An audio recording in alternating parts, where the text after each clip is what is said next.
उनका भी अभिनंदन। आज एक विशेष दिन है।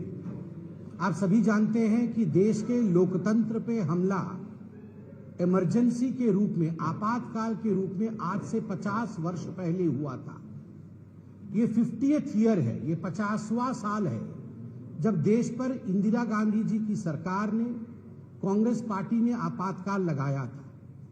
स्वाभाविक है, इतिहास को कभी भूलना नहीं चाहिए, इतिहास से शिक्षा लेनी चाहिए और दोबारा इतिहास में हुई गलतियां कभी एक लोकतांत्रिक देश में ना हो। आज भारतीय जनता पार्टी इस विषय को ध्यान में रखते हुए समग्र भारतवर्ष में काला दिवस के इस रूप को प्रस्तुत कर रही है। ऐसे में कांग्रेस पार्टी का बौखलाना, उनकी बौखलाहट हमें दिख रही है। कांग्रेस पार्टी के अध्यक्ष आदरणीय खड़गे जी ने जिस प्रकार से, जिस भाषा से उन्होंने देश के प्रधानमंत्री माननीय मोदी जी के लिए शब्द कहे हैं, वो निंदनीय है। खड़गे जी हो चाहे जयराम रमेश जी हो, इन लोगों को पता नहीं है कि इमरजेंसी का दंश क्या था।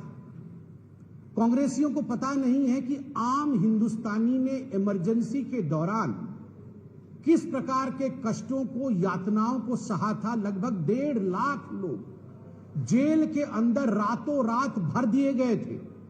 बिना कैबिनेट के डिसीजन के आधी रात को देश पर इमरजेंसी थोप दिया गया था। अखबारों के, बड़े बड़े मीडिया हाउस और अखबारों की बिजली काट दी गई थी ताकि आप अखबार के माध्यम से सुबेरे सत्य ना छाप सके। इस प्रकार का माहौल पूरे देश में रहा था। कई लोग, उनके ऊपर जो यातनाएं हुई उसके कारण उन्होंने मृत्यु को वर्ण किया और आज भी वैसे लोग हमारे बीच में हैं।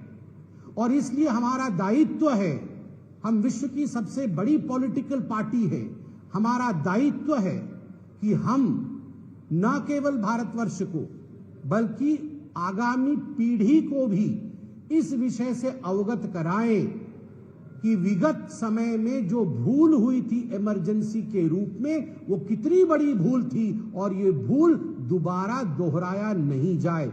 उस पे मजाक करना, उस पे तंज कसना, जिस प्रकार से खड़गे जी ने आज किया है, मुझे लगता है यह भी मखौल उड़ाना है लोकतंत्र का।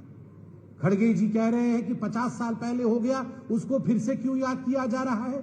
खड़गे जी, आप तो आज खुद ही बोल रहे थे कि जो लोग आजादी की लड़ाई में नहीं थे, जो लोग स्वतंत्रता की लड़ाई में नहीं थे, आप उस समय की बात कर सकते हैं मगर हम बात नहीं कर सकते। ये फर्क क्यों है? और खड़गे जी, मैं पूछना चाहता हूं, कौन कहता है कि हम आजादी की लड़ाई में लड़ नहीं रहे थे? यहां जितने लोग खड़े हैं, चाहे हम बोलने वाले हों, चाहे कैमरे के पीछे हमारे कैमरेमैन बंधु हों, आप सबके परिवार से हिंदुस्तानी होने के नाते कोई प्रत्यक्ष रूप से या कोई परोक्ष रूप से आजादी के लड़ाई में लड़ रहा था। मगर मैं पूछना चाहता हूं, बताइए, आदरणीय सोनिया गांधी जी का परिवार, उनके माता पिता कहां से लड़ रहे थे आजादी की लड़ाई में? कहां से लड़ रहे थे आजादी की लड़ाई में?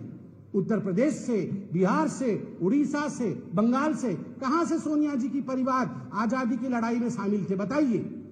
आप जब भारतीय जनता पार्टी के इतिहास के विषय में बात करते हैं तो वो उचित है, मगर जब हम आपके परिवार के, राजनीति के, आपके परिवार के महत्वाकांक्षा की पन्नों को पलटते हैं तो आपको वो ड्रामा नजर आता है। केवल और केवल आपके परिवार के महत्वाकांक्षा के कारण इमरजेंसी लगी थी, एक व्यक्ति के महत्वाकांक्षा के कारण, क्योंकि कोर्ट ने उनके, इंदिरा गांधी जी के चुनाव को निरस्त किया था। केवल और केवल सत्ता में बने रहने के लिए इंदिरा जी ने बिना कैबिनेट के फैसले के इमरजेंसी लगाई थी। आप कहते हैं गरीबी और अमीरी के बीच खाई बढ़ गई। खड़गे जी, हम आपको लिफाफा में बंद करके आज जो रिपोर्ट यूएन की है, जो वर्ल्ड बैंक की रिपोर्ट है, वो रिपोर्ट आपको भेजेंगे।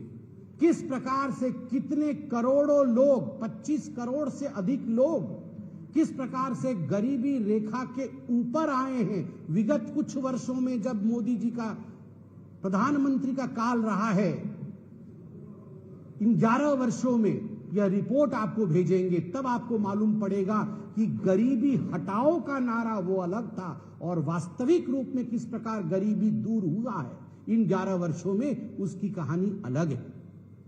मैं आज पूरे हिंदुस्तान से कहना चाहूंगा, भारतीय जनता पार्टी के प्रवक्ता के नाते, एक पल के लिए भी इमरजेंसी को भुलाना नहीं है। इमरजेंसी को सदैव याद रखना है और आगे चलकर इस प्रकार की विषम विकट परिस्थिति न बन सके, इसके लिए भरसर लोकतांत्रिक प्रयोग, लोकतांत्रिक प्रयास हमें करते रहना है।